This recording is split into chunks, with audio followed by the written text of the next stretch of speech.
નમસ્કાર દર્શક મિત્રો, આજના તાજા ને સૌથી મહત્વપૂર્ણ સમાચાર સામે આવી ગયા છે, જેમાં પીએમ કૌશલ યોજનામાં દરેક વ્યક્તિને 8,000 રૂપિયાની સહાય મળશે. તો સરકાર દ્વારા ખેડૂતોને મોટી ખુશખબરી અને હવામાન વિભાગની મોટી આગાહી સાથે સીએમ ભૂપેન્દ્ર પટેલે લીધો મહત્વપૂર્ણ નિર્ણય. ખાદ્ય તેલના ભાવમાં મોટા ઉથલપાથલ તથા યુપીઆઈની લિમિટ અંગે આરબીઆઈએ લીધો નિર્ણય. હવે લોકોને ચૂંટણી કાર્ડની જરૂર નહીં પડે. આ સાથે જ આધાર કાર્ડની જરૂર પણ હવે લોકોને નહીં પડે. ગેસના ભાવમાં વધારા સામે લોકોનો વિરોધ અને ખેડૂતોના હિતમાં સરકારે લીધો મોટો નિર્ણય.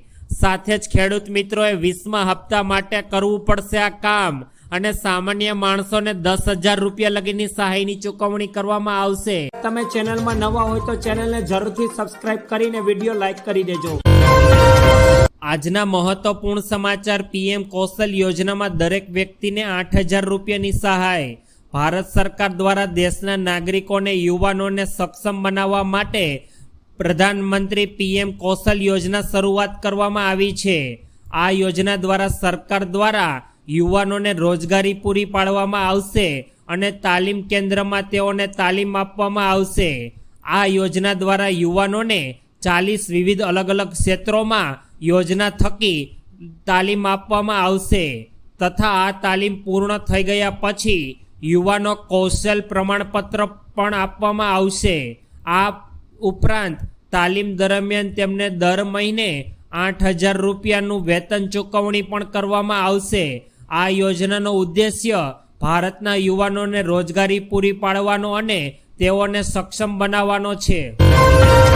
ત્યારબાદ ખેડૂતો માટે સરકાર દ્વારા મોટી ખુશખબરી. ગુજરાતના મુખ્યમંત્રી ભૂપેન્દ્ર પટેલે રાજ્યના ખેડૂતો માટે ખરીફ પાકોનું વાવેતર કરી શકે અને તેઓનું ઉત્પાદન વધારી શકે તે માટે ખેડૂતોના હિતકારી અભિગમ એટલે કે નર્મદા કમાન્ડ વિસ્તારમાં સિંચાઈ માટે જરૂરિયાત મુજબનું પાણી 1 મહિનો વહેલું આપશે.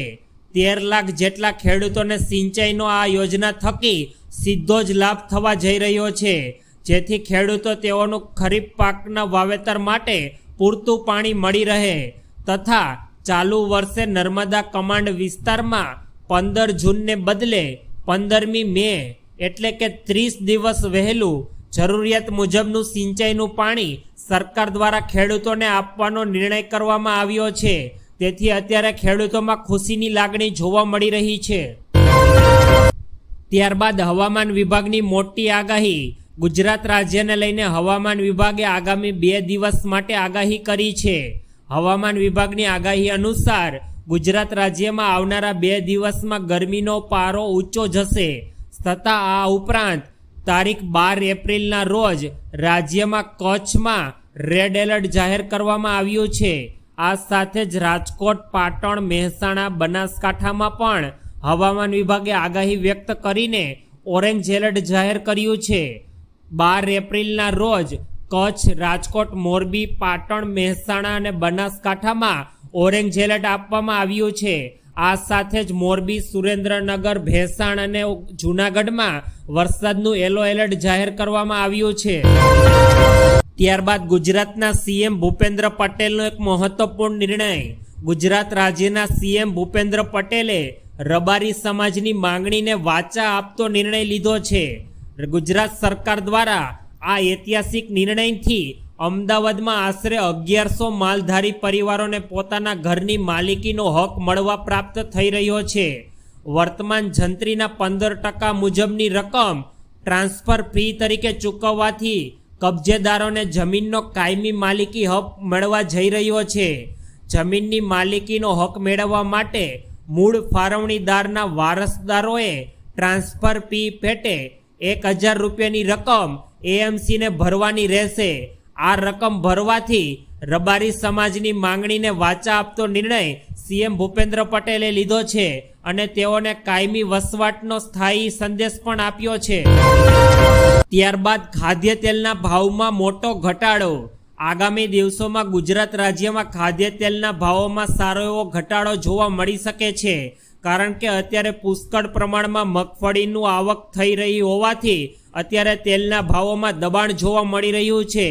સિંગ તેલના ભાવમાં 50 રૂપિયા તેમજ કપાસિયાના તેલમાં 40 રૂપિયાનો ઘટાડો થયો છે। આ સિવાય સિંગતેલના ડબ્બાના 15 કિલ્લાના ડબ્બામાં ડબ્બા દીઠ 2490 રૂપિયા ભાવ પહોંચ્યો છે। તો કપાસિયાના તેલના ડબ્બાની વાત કરીએ તો 15 કિલ્લા ડબ્બાનો ભાવ અત્યારે 2220 રૂપિયા પર પહોંચ્યો છે અને આવનારા દિવસોમાં કપાસિયા અને સિંગતેલના ડબ્બાના ભાવમાં ઘટાડો થાય તેવી શક્યતા વ્યક્ત કરવામાં આવી રહી છે। ત્યારબાદ હવે આધાર કાર્ડની જરૂર નહીં પડે। UIDAIએ આધાર કાર્ડની નવી એપ ફેસ ટેસ્ટિંગ લોન્ચ કરી છે અને UIDAIએ આધાર કાર્ડ અંગે એક મહત્વપૂર્ણ નિર્ણય હાથ ધરવા જઈ રહ્યું છે। જો તમે આ ટેસ્ટને સફળ રીતે પાસ કરશો તો ટૂંક સમયમાં તમારે આધાર કાર્ડની ફિઝિકલ કે ફોટોકોપી સાથે રાખવાની કોઈ જ હવે જરૂર નહીં પડે। સરકારની આ નવી પહેલ હેઠળ હવે આધાર કાર્ડની ઓળખ QRC કોડ અને ફેસ આઈડી દ્વારા પણ હવે કરી શકાશે। આનાથી સુરક્ષા તો મજબૂત થશે જ પણ તેનો ઉપયોગ પણ સરળ થશે। હવે નવો આધાર સંપૂર્ણપણે ડિજિટલ હશે અને ફક્ત તમારી પરવાનગીથી જ તમે તમારી આધાર કાર્ડની માહિતી કોઈ પણ વ્યક્તિને શેર કરી શકશો। આનાથી હવે આવનારા સમયમાં આધાર કાર્ડની કોઈ જરૂર નહીં પડે।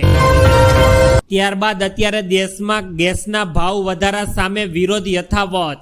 દેશમાં અત્યારે ગેસના ભાવ વધારા સામે લોકોમાં ભારે રોષ જોવા મળી રહ્યો છે। આ મામલે રાજકોટમાં આમ આદમી પાર્ટીના કાર્યકર્તાઓએ વિરોધ નોંધાવ્યો અને માસ પ્રદર્શન પણ કર્યું છે। ગેસ બાટલાના પોસ્ટરો સાથે આમ આદમી પાર્ટીના કાર્યકર્તાઓએ કલેક્ટર કચેરી ખાતે પહોંચ્યા અને ભાજપ સરકાર વિરુદ્ધ સૂત્રોચ્ચાર પ્રકાર કર્યા છે। ગેસના ભાવમાં વધારો પરત ખેંચવા બેનરોમાં ભાજપના કમળના નિશાનને ઉલટું બતાવવામાં આવ્યું હતું। તો કેન્દ્ર સરકારના ભાવ વધારો પરત ખેંચે તેવી માંગણી કરવામાં આવી હતી। મિત્રો, હમણાં ટૂંક સમય પહેલા સરકાર દ્વારા ગેસ સિલિન્ડરના ભાવમાં 50 રૂપિયાનો વધારો કરવામાં આવ્યો છે, જેથી હવે ગેસ સિલિન્ડરના બાટલાનો ભાવ 858 રૂપિયા પર પહોંચી ગયો છે, જે પહેલા 808 રૂપિયા પર હતો। ખૂબ જ અગત્યપૂર્ણ સમાચાર, સામાન્ય માણસોને પણ હવે સરકાર દ્વારા 10,000 રૂપિયા લગીની સહાય। ગુજરાતના દરેક ખેડૂત મજૂરો અને મધ્યમ વર્ગના પરિવારો માટે ગુજરાત સરકારે એક રાહતના સમાચાર સામે આવ્યા છે। હવેથી જનધન યોજનામાં ખેડૂતો અને મજૂરો તથા મધ્યમ વર્ગના પરિવારોને 10,000 રૂપિયાનો બેંક ઓવરડ્રાફ્ટ આપવામાં આવશે। જ્યારે આ 10,000 રૂપિયાની સહાય મેળવવા માટે તે વ્યક્તિનું જનધન બેંક એકાઉન્ટ હોવું ફરજિયાત છે। જ્યારે પહેલા આ યોજના હેઠળ ગુજરાતના લોકોને 5,000 રૂપિયાની સહાય સરકાર દ્વારા આપવામાં આવતી હતી। હવે સરકાર દ્વારા તે વધારીને 10,000 રૂપિયા સુધી કરી દેવામાં આવી છે, જેથી મધ્યમ વર્ગના અને ખેડૂત તથા મજૂરોને આનો સીધો લાભ મળી શકે। ત્યારબાદ ગુજરાતના ખેડૂતોને 300 રૂપિયાનું બોનસ। ખેડૂતો માટે સરકારે એક મહત્વપૂર્ણ નિર્ણય હાથ ધર્યો। ગુજરાતના CM ભૂપેન્દ્ર પટેલે મકાઈ, બાજરી, જુવાર, રાગીની સીધી ખરીદી ખેડૂતો પાસેથી કરશે। ટેકાના ભાવ ઉપરાંત પ્રતિ ક્વિન્ટલ 300 રૂપિયાનું દરેક ખેડૂતોને બોનસ આપવામાં આવશે અને વેચાણ ઈચ્છુક ખેડૂતોને ઓનલાઈન નોંધણી કરાવવી પડશે તથા ખેડૂતોને SMS મારફતે પણ ખરીદી અંગેની જાણ કરવાની રહેશે। આ જાણ થયા બાદ સરકાર દ્વારા તે ખેડૂતોની ફસલ ખરીદી કરવામાં આવશે અને દરેક ફસલ પર 300 રૂપિયા સરકાર દ્વારા બોનસ આપવામાં આવશે। 20મા હપ્તા માટે કરી લો આ મહત્વપૂર્ણ કામ। કિસાન યોજનાનો 19મો હપ્તો ગત મહિનાની 24 તારીખે જાહેર કરી દેવામાં આવ્યો। હવે ખેડૂતોને 20મા હપ્તાની રાહ જોઈ રહ્યા છે, ત્યારે 20મા હપ્તા પહેલા ખેડૂતોને આ કામ પૂરી કરી લેવા જોઈએ। દેશમાં ઘણા લોકો એવા છે જે આજે પણ ખેતીથી વધારે કમાણી કરી શકતા નથી।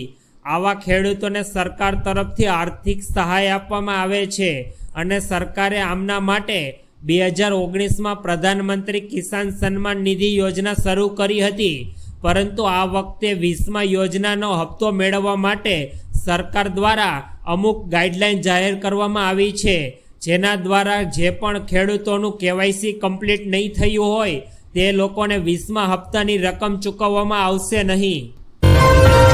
ત્યારબાદ સરકાર દ્વારા ખેડૂતોના હિતમાં લેવામાં આવ્યો નિર્ણય। કપાસ અને અન્ય ખરીફ પાકોનું વાવેતર કરતા ખેડૂતો માટે એક મહત્વપૂર્ણ સમાચાર સામે આવી ગયા છે. નર્મદા કમાન્ડ વિસ્તારમાં ખેડૂતોને આગોતરું આયોજન કરીને પાકનું વાવેતર તથા ઉત્પાદન વધારી શકે તે માટે સરકાર દ્વારા એક મહત્વપૂર્ણ નિર્ણય લેવામાં આવ્યો અને આ વર્ષે આ વિસ્તારમાં જરૂરિયાત મુજબનું સિંચાઈનું પાણી ખેડૂતોને 1 મહિનો વહેલું આપવાનો નિર્ણય કરી દેવામાં આવ્યો છે. એટલે કે 15 મે 2025થી આપવામાં આવતું પાણી સામાન્ય રીતે સરદાર સરોવર યોજનાના પિયત વિસ્તારમાં ખરીફ સિઝન માટે 15 જૂન પછી ખેડૂતોને પાણી છોડવામાં આવતું હતું, પરંતુ આ પાણી આ વખતે 1 મહિનો વહેલો આપવામાં આવશે, જેથી ખેડૂતોનું પિયત યોગ્ય સમયે પણ થઈ શકે. હવે ચૂંટણી કાર્ડ અંગે સરકારે લીધો મોટો નિર્ણય. આગામી મહિનાઓમાં મતદાર ઓળખ કાર્ડને આધાર કાર્ડ સાથે લિંક કરવાની ઝુંબેશને વધુ તીવ્ર બનાવવામાં આવશે. જેઓ મિત્રોનું આધાર કાર્ડ અને ચૂંટણી કાર્ડ લિંક નથી, તેઓએ આવનારા સમયમાં આધાર કાર્ડ સાથે ચૂંટણી કાર્ડને લિંક કરાવવું સરકાર દ્વારા ફરજિયાત કરી દેવામાં આવ્યું છે. ચૂંટણી પંચની કલમ 326 અને આરપી એક્ટ તથા 1950 અને સુપ્રીમ કોર્ટના નિર્ણય અનુસાર બંધારણીય દાયરામાં ઈપીસીઆઈ અને આધાર નંબર સાથે લિંક કરવા માટે હવે યોગ્ય કાયદેસરની કાર્યવાહી કરશે.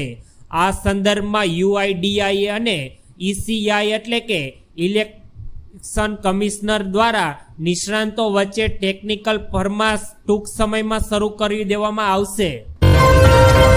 ત્યારબાદ આરબીઆઈનો એક મોટો નિર્ણય. ભારતીય રિઝર્વ બેન્કે રેપો રેટમાં 25 બેઝિક પોઈન્ટનો ઘટાડો કરીને લોકોને અત્યારે મોટી રાહત આપી દીધી છે.